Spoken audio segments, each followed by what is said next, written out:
Hey, GERO 508. We're both here for once. Yeah, that's because she's taken over the reins. That's right. So the good news is we're getting to the part of the class where things are going to be easier, things make more sense, it's a little bit more fun.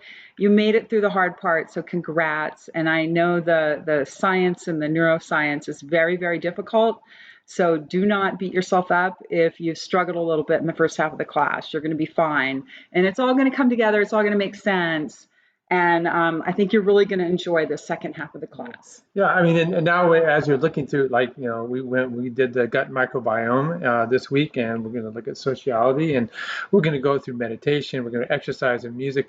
You have a whole new perspective now of, oh, hey, this is why this stuff's working. You can envision the little molecules coursing through your body and how it changes your health, and why it's so important. yeah, it's super important. I do want to tell you one thing here. I was thinking about it today, and that. Um, just because you get disease, okay, you look at our scenarios, okay, and Julie has a long family history of cancer in her family, and I have a long family history of arthritis and joint disease. Yeah. Um, I don't want to have people epigenetic, slam me. I don't want people to diet slam me, except we have done, everything pretty right. We've always been really, really watchful with our diet. We, for the most part, have been primarily vegetarian, but we still have our sources of protein that we do occasionally. We don't overeat. We have always watched our weight. We exercise fanatically, right? We exercise all the time. We have the best sociality. We've been together a long time and are really happy. That being said, you can still get disease. Why have I torn up? We were laughing. How many joint surgeries have I had? Well, when we went to the surgery center, I was filling out the paperwork for him because that's what you do when you've been married for 35 years and together for 40. And I think I had 5 or 6 surgeries that I wrote down. Yeah, and we didn't catch them all. These are all my orthopedic surgeries. And some of them were acute in nature. Because I was playing basketball and my knee locked and bowed out sideways. But then a lot of them were just from overuse, and you'd think, God, with all the great diet and all the exercise, that shouldn't have happened. Right? Julia's, leukemia, well, God, she's, great diet, exercise, um, great social support, we do lots of things like meditation, and it still happens. So it still happens. So I don't want, you guys to go out and look at people that you're dealing with, your clients or just your friends or whatever, that are under, they're experiencing some tough health issues, and sit there and shake your head and say, well, God, if you'd just eaten less, Big Macs, you'd be in better shape. Okay, that's not how it works. It's there's a lot of luck. There's a lot of luck. Certainly, in the epidemiology is looking at millions of people, and yes, this is under our control. And I probably would have had 15 surgeries if I hadn't eaten right and exercised. Her cancer would be far worse. That's the reality of that. Okay. And we all have our good days and bad days. Yeah. So Anyway. into every life, a little rain must fall, right? So I just wanted to say that. But you know what? This is great, and you want people to believe that you're guiding them on the right path for health, because so many of you guys are in this super important position of running facilities, and people always, I'm 67, going to be 68. I'm planning my next comeback, and everybody wants that comeback, and you guys are going to be helping them. All right, cool. Absolutely. All right. So what else is going on? Julie did send out the announcement about this. Yeah. Okay. So I sent out a little study guide to try to highlight some of the main points, because we've thrown a lot of stuff at you in the first half. So the midterm is Monday. Now I understand a lot of you are working. You've got family responsibilities. You've got other things going on. So if you have a conflict and you need me to open the exam for you on a day other than Monday, let me know, and I can do that. It's a few clicks of a mouse, I can make it happen. Once you enter the exam, you have 3 hours. My goal with these tests is never that you should be under a time constraint or that you should be under so much pressure. I don't want to test you on how Don't good you are. stress. I don't want to test you on how good you are at taking tests. I want to just give you a chance to show what you've learned. And these are not going to be like, oh, these questions are out of left field. These are the same set of questions you guys have already gone you've through. seen on the quizzes Right? and things like that. So this is no big deal. It's repetition is a way to make sure that we're going to cement this into your essence. And so this is just another form of repetition. Yeah. So don't stress too much about it. You've got a lot of different assignments and a lot of different ways to show what you've learned in this class. So, some people are good at multiple choice tests. Some people aren't. Some people are good at writing papers. Some people aren't. You're going to be good at something during this course. All good. Okay. You also do have your quiz and discussions are due. Remember, we have 2 each week that are due on Monday nights. So you do have those due on Monday night as well. Here come the dogs. Here comes our social support system. Hey guys, it's Desi and Lucy. I don't know where friends. they are. Hey guys. Hi. There they are. Puppies. Hey, Yes. guys. So happy. All right. And we had actually a couple people write some really great research papers on, social support from pets, pet therapy. And they, you know what? They're awesome. These guys I get up every morning and I pet the dogs. I sit and have my coffee and pet the dogs for Oh. about 20 minutes. Yeah. And it's a huge oxytocin rush and I laugh the whole time because they're so silly. Hey, if you're looking for a business, And, guys, get a couple dogs like these guys. Look at how happy he is. and make them available to people. I kid you not. We actually have a couple of friends that are on our football team. But bring out your dogs and let everybody pet the dogs before you start practice. Okay. And awesome. I want to tell you something very sweet and very adorable. So John had a surgery on Monday. And we really wanted to keep him separated from the dogs because they're rowdy teenagers and a little bit wild, and they're big and they're strong and they jump on you and do bad things. So Tuesday morning, he said, I'm ready to say hi to the dogs. And you can open the door to the room and let the dogs come in.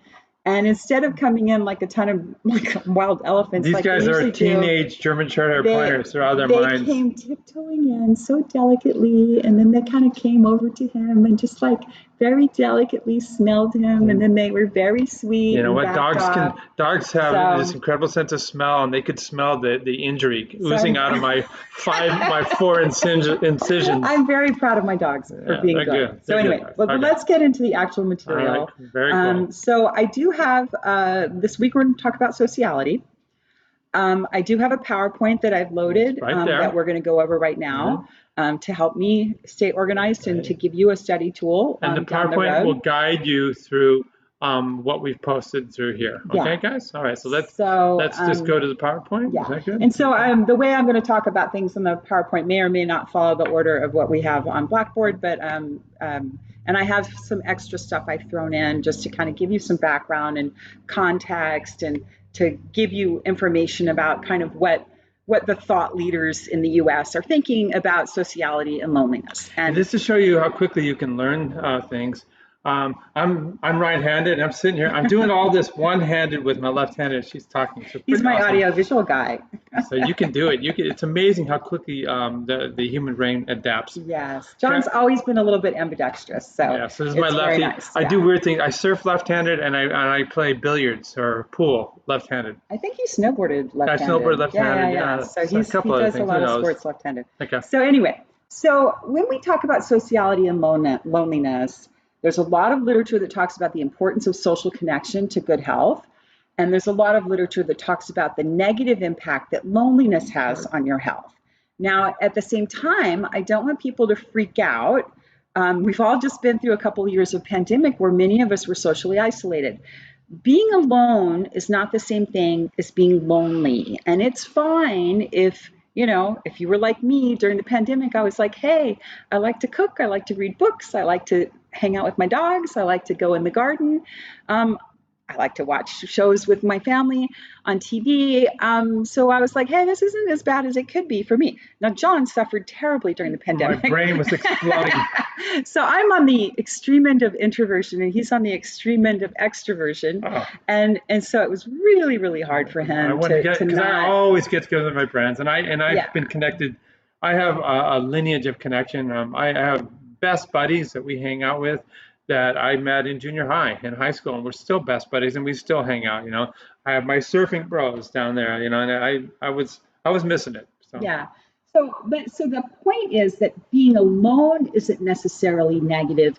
It's how you feel about being alone. Do you feel lonely? Are you missing that social connection?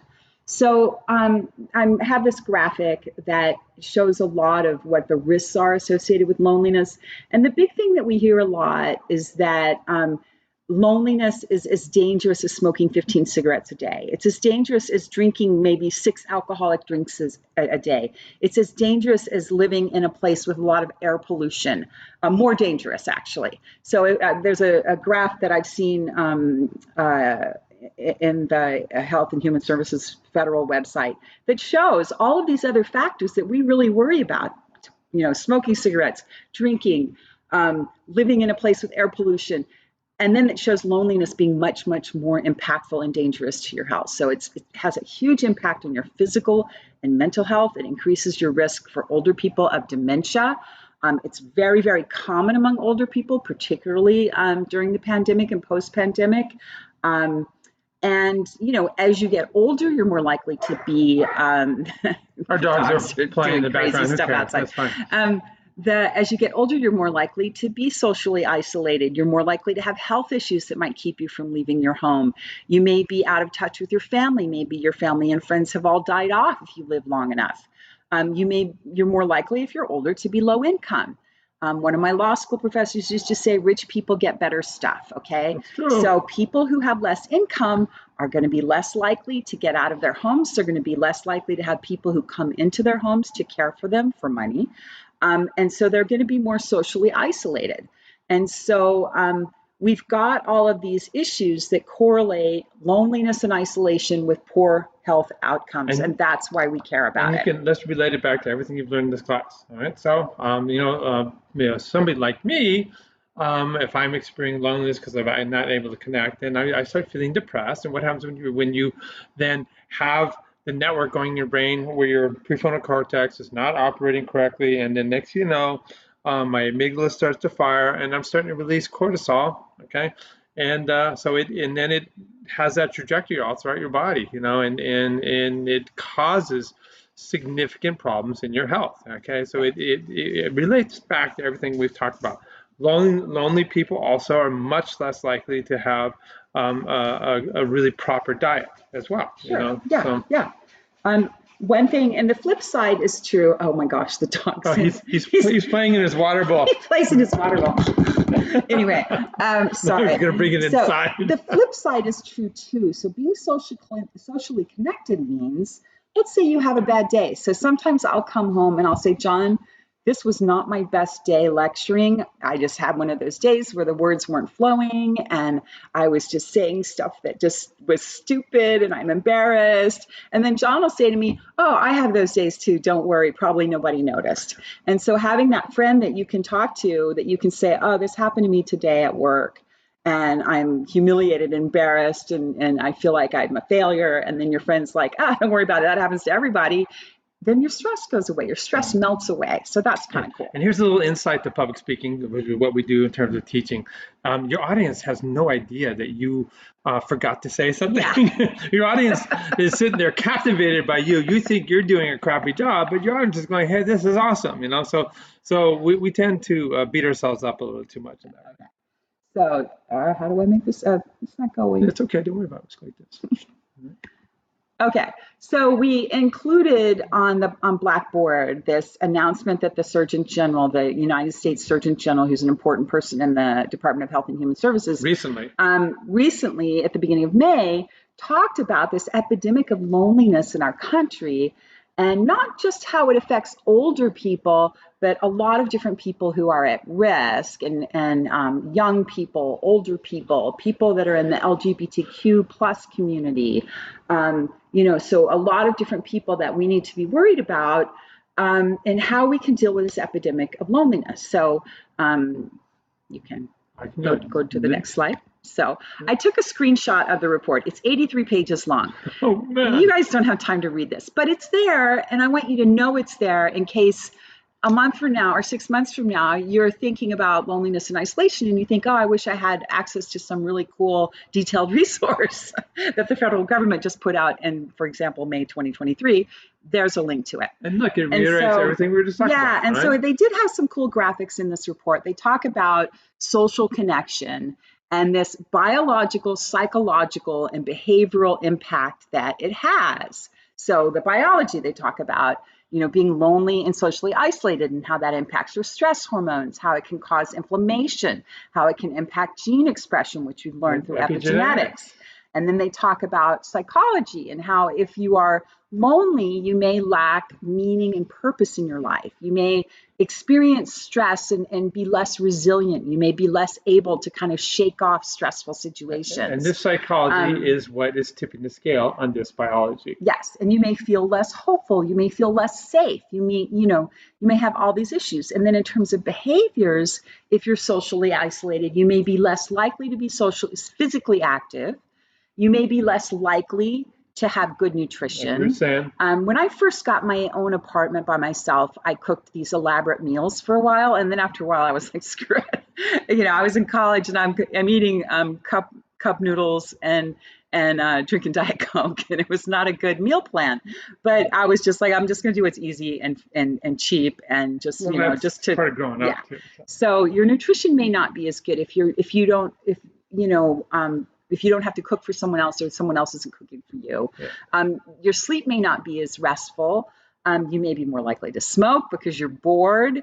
And these are behavioral short fixes. So you're gonna, you know what, I'm feeling shitty. I'm gonna go to KFC and I'm gonna go get the nastiest chicken meal I can get. I'm gonna smoke a cigarette on the way there because it makes me feel better. Boom, you get this little dopamine from the KFC and the boop from smoking. Okay. And short term, you feel better for about, 5 minutes, and then you go right back to this. But the end result is this: the health outcome is terrible. Increased heart disease, increased stroke, increased diabetes, premature mortality.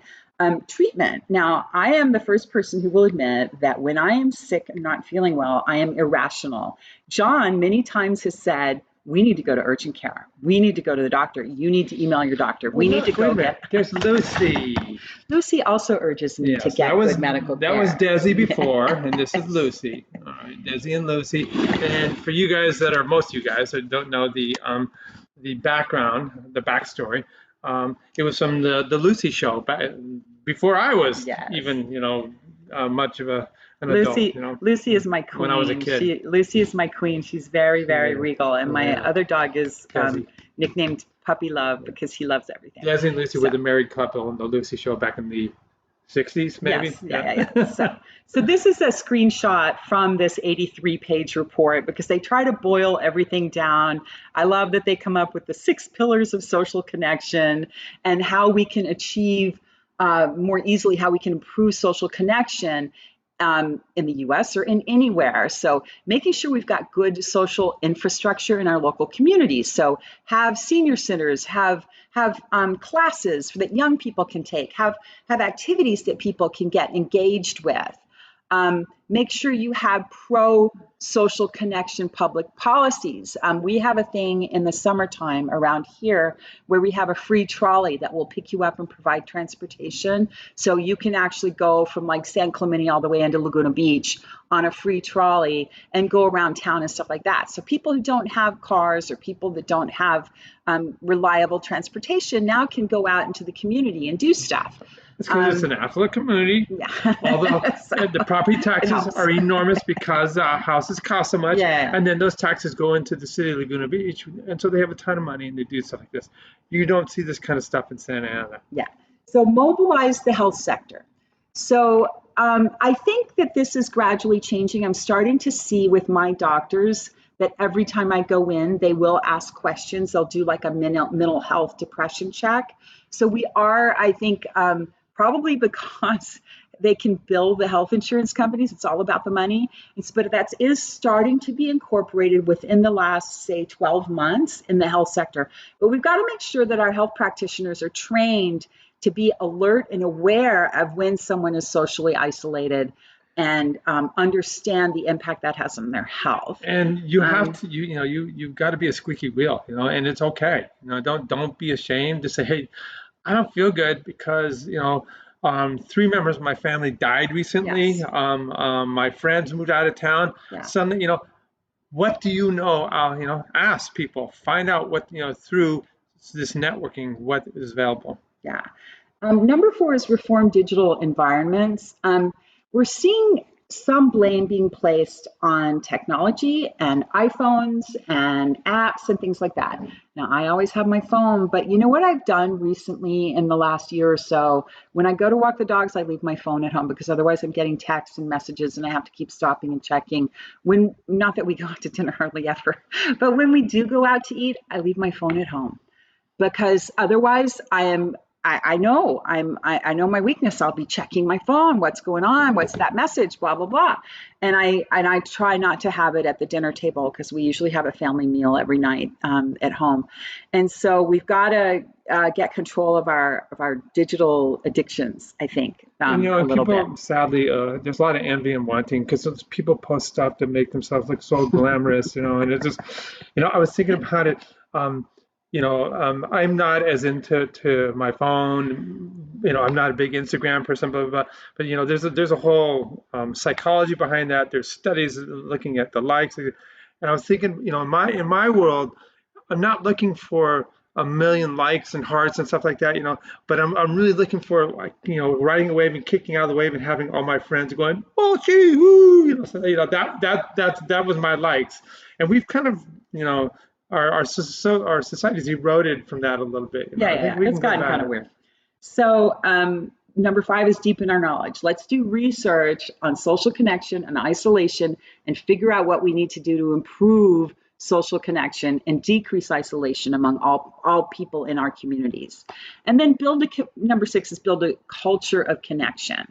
So let's be mindful of the importance of social connection, figure out how we can create this culture where we're all kind to each other. Talk to strangers, be nice to people in the grocery store. Instead of using your horn when you're on the freeway, wave, let someone in for a chance. And it is cultural. So, we'll reflect back on. It was a luxury that we were able to take our class down to Nosara, Costa Rica, but it was such a different culture. Everywhere you went, people would look you in the eye and they would say "Pura vida," and they would, and they were just cool. you don't get that here. So yeah. When I was first diagnosed with leukemia, there's a support group. And find your support group, guys. So I was 50, and the typical person who's diagnosed with my type of leukemia is a 70-year-old white male. So I go to the support group, and the room is full. There's probably 25, 30 people there, mostly patients, but some spouses. And I didn't really know what to expect, but it was the most incredibly wonderful experience because every single person in the room, we had this commonality and we all talked the same language and we all understood. Someone said, "Oh, I'm getting a CT scan next week," and we all just went, "Oh, that's going to be hard, and waiting for the results is going to be hard, and you're going to have scanxiety." And it was really cool because we all spoke the same language, even though we were all really, really different people. And that's why you surround yourself with like minds. That's what you do. If you're suffering with depression or bipolar disease, then find these support groups that people that get you and will help you. Plus, they guide you to the best. Sure. Yeah. And then that was the other thing. It wasn't really a support group in the sense that we talked about our feelings a lot. It was a support group in the sense that people said, this is the clinical trial that I'm in right now. This is the drug that's about to get approved. These are the doctors that are really good in Southern California. This is how you can stay alive, And so very practical, good advice. So I recommend that for all. Over there on the right is the link to the total report if you're interested. Okay, so I also wanted to, the article that we gave you that talked about the Surgeon General's, statement on loneliness and isolation, it linked to the CDC. And of course, the Center for Disease Control is kind of the federal government's go-to source on health issues. And I thought this was a real good kind of capsule summary. What are the health risks? Not just heart disease, stroke, diabetes, depression and anxiety, addiction, suicidality and self-harm, dementia and earlier death. And then also very important to me is who are the people at risk that may have an even greater impact if they are socially isolated or lonely, low-income people, young adults, older adults, people living alone. You have to be careful. If you're living alone, like I was back in college, I would go out and walk. They had this mall in Houston, the Galleria, and I would go walk around the mall. I had no money. I couldn't buy anything, but I would just go walk around the mall to be around other people. People with chronic disease and disabilities, because it's harder for you to get out. You're juggling doctor appointments, you're juggling treatments, you may not be feeling that well. But if you're lucky like me, you find a community of other patients that I interact with a lot of the time online because I don't have time to go to meetings. Immigrants, so people that are new to the country that may not speak the language very well and may not really have a lot of familiarity with how things work in the US and may not have a lot of connections in the community. And then people that are in the LGBTQ plus community. So we have to really, as people in the aging industry and as people that care for other people, we've got to really keep our eyes on these populations that are at higher risk for worse outcomes if they're socially isolated or lonely. So if you're managing a large facility, running a facility, you own a facility, you look at your clients in these two different perspectives, okay? And also in terms of your intelligent design, you go back to this. So these are my at-risk people, and these are the type of programs that I'm going to set into motion. You're going to advertise this, you're going to promote it, and you're going to make it real. And then your facility will end up getting a lot of notoriety, maybe even change the way healthcare is delivered. Okay.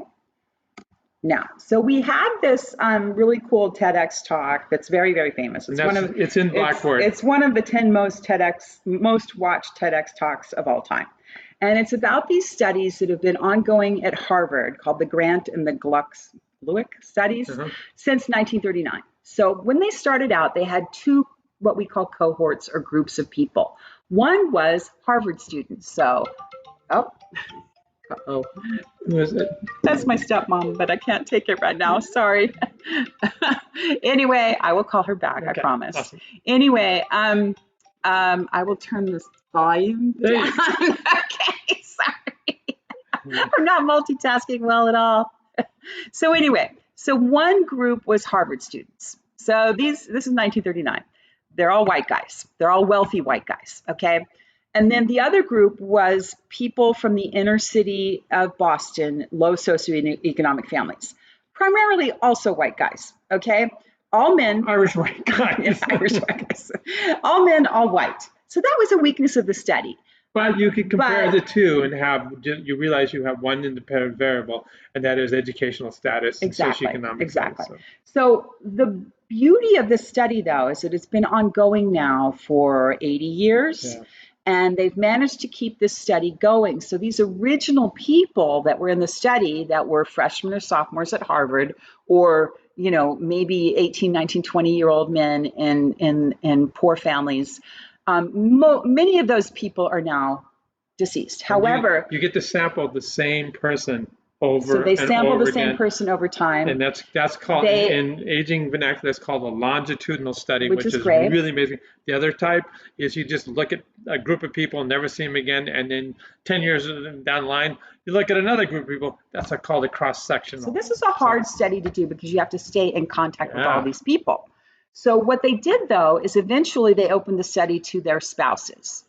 And they opened the study to their children. And so now they're looking at second and third generations of this study. So I would like to hope that over time, I have not been able to find the makeup, the demographics of the study. I'd like to think that over time it's become more diverse, but I don't know.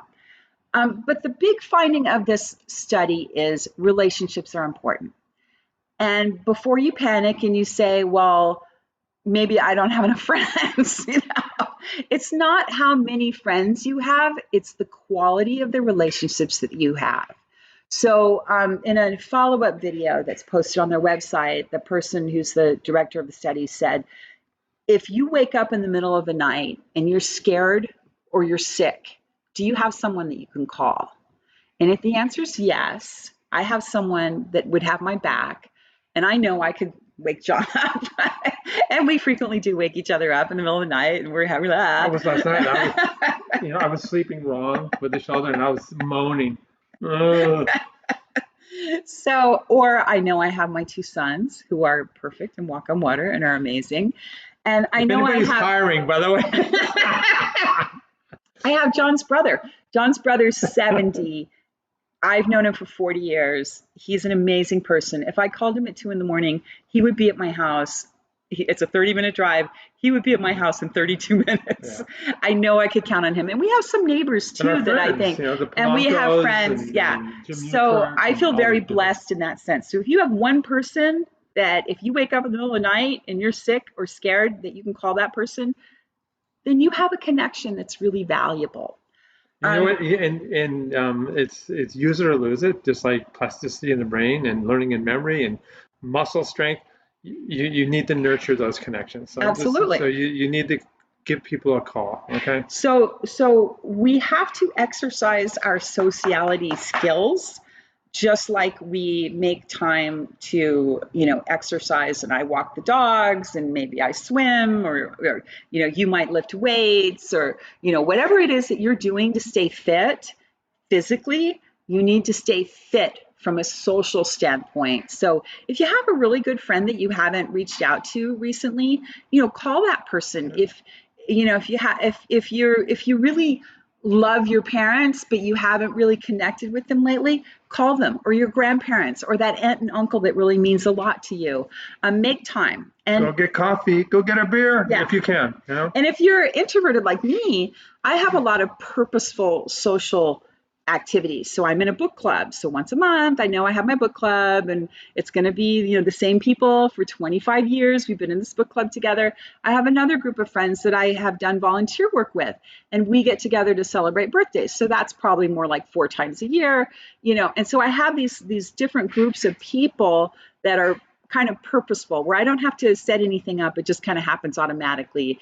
And so that's perfect for me so that I'm still getting out there. And every time we walk our dogs, we've been in a little bit of a sorry, things haven't been going We're well not walking lately. dogs right now. We haven't been walking dogs lately. But Sure. every time we walk our dogs, we run into people that we've met around the Just community from walking that, our dogs. they recognize us, they know our dogs. And another reason to if you can handle getting a dog, people gravitate towards you. They want to pet your dog, and they say, you got new friends. I'm Man. always laughing because I'm like, when I'm walking the dog, everybody's my friend. If I walk by myself, nobody makes eye contact. Oh, So it's a weird world. Yeah, it's a weird world. It's a weird world. So anyway, okay, so that's the Harvard study. The quality of your relationships matter. Having that social connection made a huge difference in terms of how long people lived and how good their health was. Having a stable marriage was very important. So those are the things that mattered. So definitely watch that video. Now, the IBM study broke down kind of from a very technical standpoint, the areas that were impacted by loneliness. So I'm going to go through some of those figures. So the 4 key areas impacted by loneliness in older adults. So now we're focusing on older adults. So individuals are going to have increased risks, physical health, cognitive health, decreased quality of life. Caregivers are going to experience issues related to loneliness. If you are a caregiver, you might be isolated because, let's face it, a lot of our caregivers are sandwich generation people.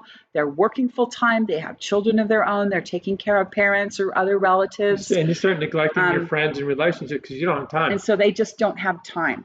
And so I do encourage people who are caregivers to tap into some of the caregiver support networks. And thankfully, with the internet, you can go onto Facebook pages or internet forum websites for whatever if it's Alzheimer's, if it's cancer, if it's whatever, and you can link up to other caregivers and share your burden.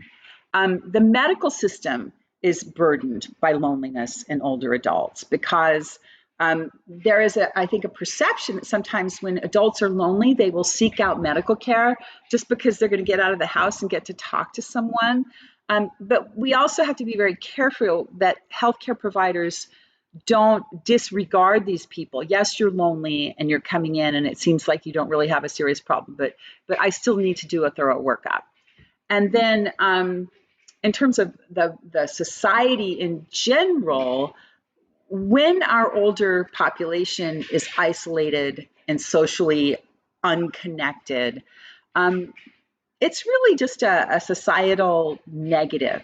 You know, we're losing the wisdom and the beauty and the resilience and the amazing stories of our elderly people when we wall them off and ignore them and say you don't matter. So we really got to appreciate and connect more with older people and listen to their stories. And the important perspective of this study too, this is a huge corporation. They're doing this to improve their bottom line, by the way. They are seeking out ways to improve the mental health of all their employees so that they're happier at work, will be more productive.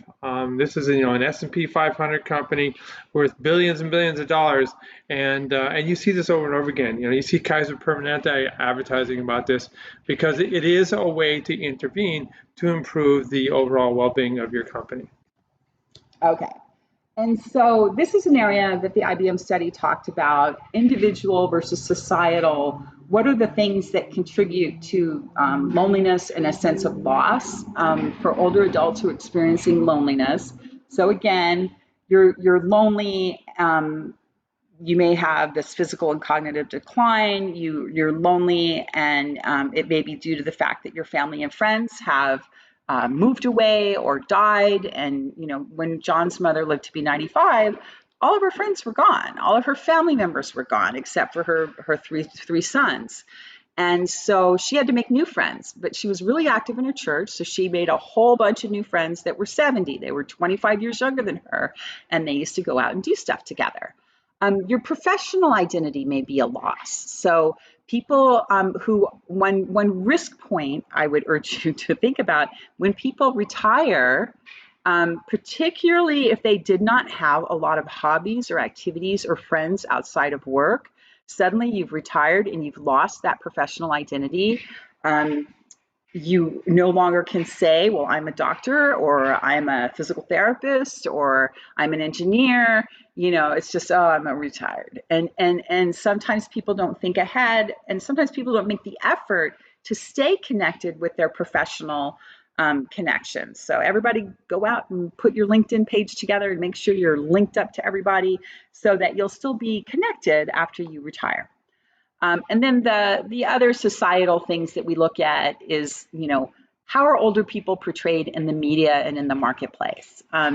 I think it's really important.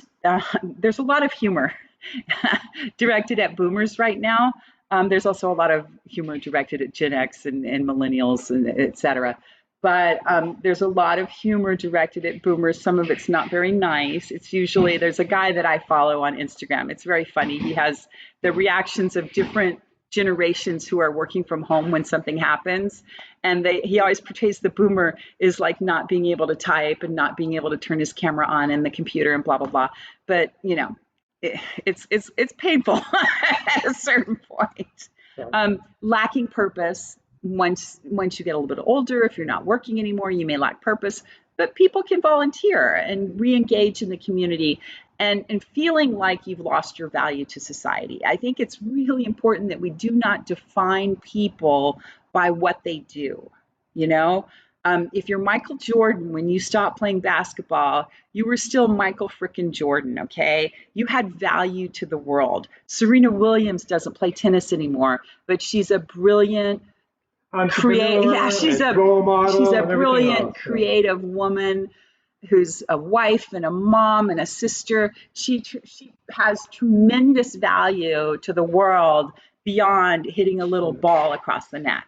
So a little hint here about career trajectory. We're applying this to people maybe in the retirement age, but just across all age segments of society. When you're in the workplace and you're hanging out with a bunch of peers or even your bosses, and they come up with an idea, they want to feel purposeful. They want to think that they have lots of value that they're bringing to the situation. And so you pump them up, okay? Yeah, absolutely. You pump them up so that they feel like they are very purposeful, that they're adding a lot of value. And next thing you know, they're going to start liking you, and it's going to help promote you. So it's a little it's just the way the world turns, and it's just a little advice in terms of progressing in your career. Okay. So this is just a little Venn diagram talking about the challenges and why loneliness is persistent, why we haven't conquered this issue, why we haven't figured it out. And so they're talking about the obstacles to taking action, which is a kind of a lack of screening. I think that's getting better. Like I said, when you go to the doctor now, when I see my oncologist, there's a huge long questionnaire that I can fill out if I choose to about how I'm feeling. When I saw my primary care physician for my last checkup, the nurse said, look, I'm sorry, I have to do a depression check. And I'm kind of laughing because I think it was during a time in my life I was like, my cancer's coming back. My dad just died. Am I depressed? So one of the questions she asked me is like, I think she asked me like 6 or 7 questions. And I was like, I'm fine. And then she asked me some question. And I said, I'm fine. And then I was like, well, actually, I have been more sad the last 2 weeks because my dad just died. But anyway, so they'll do that screening. I think that's going to get better and more institutionalized. And there's all kinds of reasons. I mean, I've been a crazy athlete my whole life, and I'm slowly watching things whittle away and my performance going down. And it gets in your head, because until I look in the mirror, I'm still 18 years old, going to Hawaii to surf. But things are changing, and it's really hard to adjust. I'm telling you right now. Very hard. I was teasing him because with his little sling on, he walks around the house like C3PO. No, it's when I don't have my sleeve on. He walks around like C3PO. Because you feel he has this little robot shuffle he's doing. You feel like the thinnest little potato chip that's going to break at any moment. He's going to be fine, y'all. Oh my God. He's going to be fine. Until I rip out something new. So anyway, so it's hard to detect loneliness and isolation. How do we ask these questions? How do we get people to be honest back to us? We know that when we're dealing with patients, and I'm guilty of this, when I go to see the doctor, how are you doing? Oh, I'm fine. I'm totally fine. And John's like, yeah, she's been taking naps every day and she can't go up the stairs. So he keeps me honest. There doesn't appear to be any oxygen. There's no oxygen going to the brain right now. I'm a little dingy. And the stigma of being able to admit, yes, I am alone, I'm lonely, my family doesn't care about me. And if you have like I do, where you have a complicated family situation, I hate that word. I know, I'm sorry, but there's no other way to put it. My brother and sister don't speak to me. It is what it is. It is what it is. But this is a good thing. They're idiots. It is a good thing. Trust me, it is a good thing. Wait. My life is much better now. There were the 6 suggested changes that you can implement. And the 7th is shed the assholes. You have to shed the assholes. You're making me cry. All right. But anyway, so if you have a weird family situation where you've lost connection to family members, there is a little bit of shame involved in that. So I can share this with you guys because I trust you. Okay. But I wouldn't just go up to some stranger on the street and say, hey, my brother and sister don't talk to me. But you know what? But they're out of their minds. Yeah, but the other thing that we kept talking about is our friends. So just a genetic family, noble family is the Waltons, which if you guys are young, you have no idea, but it was a TV portrayal of families that are perfect. The reality is you find your support group, your adopted family called your logical family. And so I am so close with my friends that I have had my whole life, and now their kids, they all call me uncle, they call her auntie, and it's a real tight uncle and auntie, and so yeah, so It's not like we're at a loss for connection. So I'm going to dish the tea right now. You're probably wondering, why do her brother and sister not talk to her? What horrible thing did she do? Nothing. When my mom passed away, they went to New Orleans and were plundering the house. And my stepdad, who legally owned everything in the house, but was being very kind and allowing us to take some of the family things. He's a very generous, kind man. And they were literally plundering the house. Yeah, and I told them to stop. That's just a tip. I was like, hey, this is elder abuse. You can't do this. He needs the stuff in the kitchen because he still needs to eat, But anyway, that's where things broke down. But a 10-series documentary. But let's move on. Yeah. It's not about me. Let's go down here. Okay, awesome. Okay. And so what do we do? I know a lot of times in our classes, people say, well, we've discussed thoroughly the very depressing problem that we're facing, but what are the solutions? So IBM says, let's detect loneliness sooner. Let's intervene more effectively.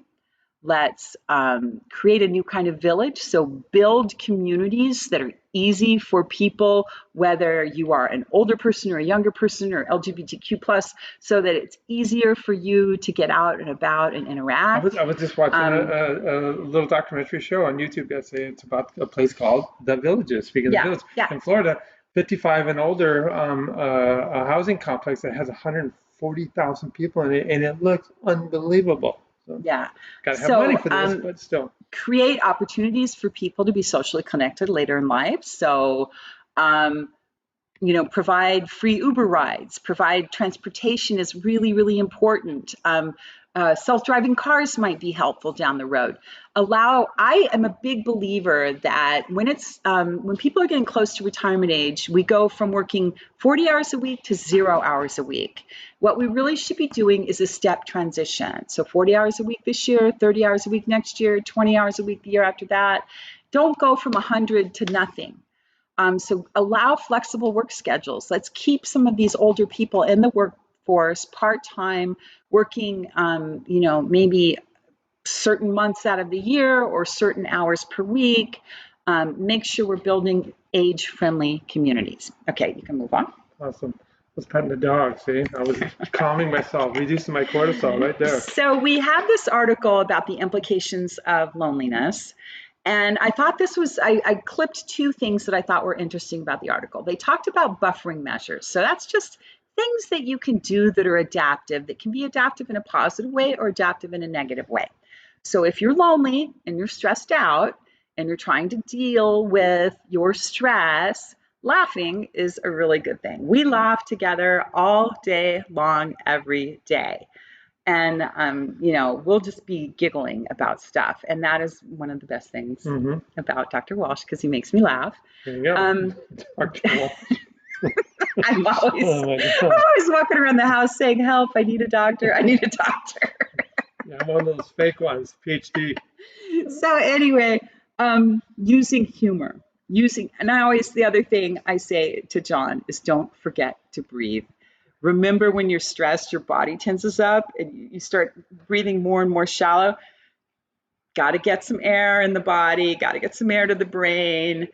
So breathing, doing whatever helps you relax, cognitively restructuring, redefining the situation. If you're stuck in traffic and you're going to be late for something important, instead of saying, I'm having a really bad day, say, I'm having a really bad 5 minutes.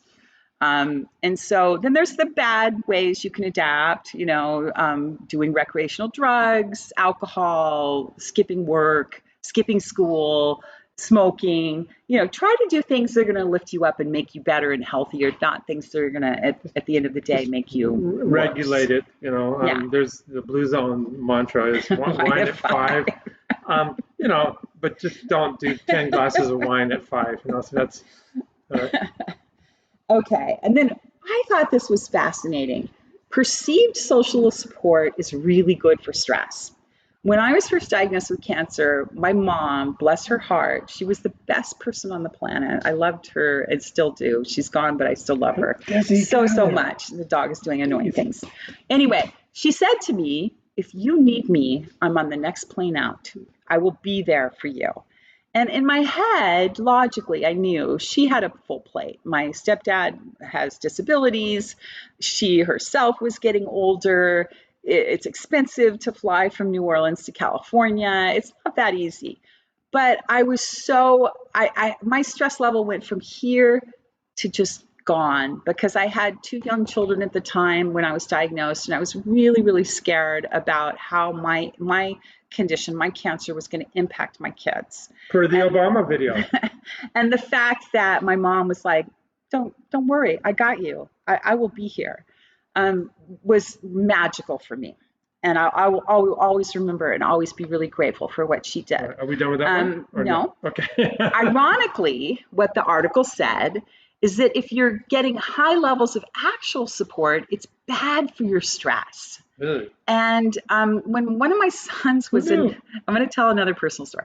One of my sons was in high school and I was driving him to school and we're talking and I decided as a mom, I was going to give him advice on how to ask his girlfriend to the dance. And then he got furious and I could tell he was really mad. He wasn't saying anything. And I said, look it, buddy, you got to tell me what I've done because I've obviously done something bad. You're really angry. I can see this and I don't want to do it again. So you got to tell me what's going on. He says, Mom, when you're telling me what to do, it makes me feel like you don't think I can figure it out on my own. Like you don't think I'm capable and you don't think I can do things. And it was such an epiphany for me to realize that I think I'm being helpful and I'm actually undermining him. I'm actually making him feel like he's not good enough on his own. And so that, which I have issues with too, because I'm an OCD control freak. yeah.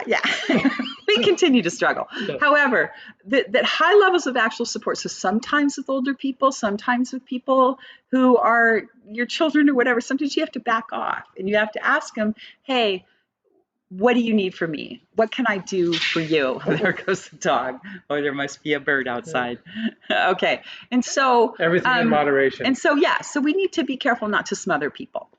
And then they also in the article talk about the positive ways that you can deal with stress. If you have perceived social support, you're going to have a lower risk of heart disease.